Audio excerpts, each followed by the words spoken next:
Agents for Change. Ordinary Australians talking about what science and research might be able to tell us about stopping violence against women before it starts. So picture this. You're brought into a room and seated at a table. You're given a pair of headphones with an attached microphone and asked Is that potentially because I have help? Sometimes we don't have the knowledge that we need. So picture this. You're a parent and you and your crawling baby come into a room to do an experiment. Do we think there was any difference between boy and girl babies in terms of how far their parent thought they would get up the ramp in the test? Yeah. Definitely. Yeah. They would have all said boys. Okay, picture this. Women who wrote as if they were Paul performed exactly the same as men doing the test designed to test analytical skill. That's amazing. Yeah. It's amazing to have that kind of evidence that backs up what does go on in your head and your experience of the world. When you can show the physiological impact of something, people believe it. And it's hard for us to see what's going on in society because we're in the middle of it. Picture this. She says, "Get away from me." But instead of saying, "I don't know you," she says, "I don't know why I married you." Less people responded. Only 20% of people intervened. Wow. I'm shocked because as a man, these subliminal things aren't necessarily ever discussed or shared. So I guess there are things I'm hearing that for the first time going, oh, wow.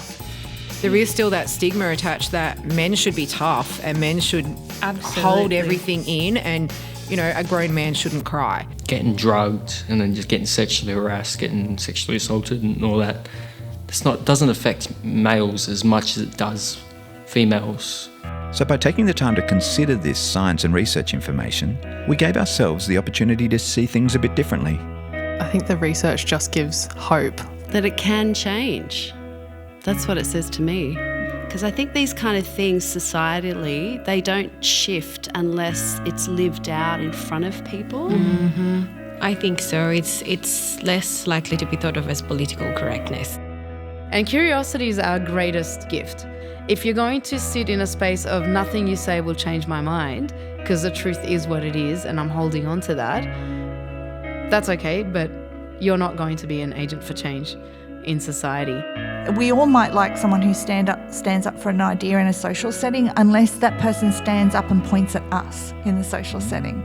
The way that we communicate change and the way that we support change without blame or shame, I think is important.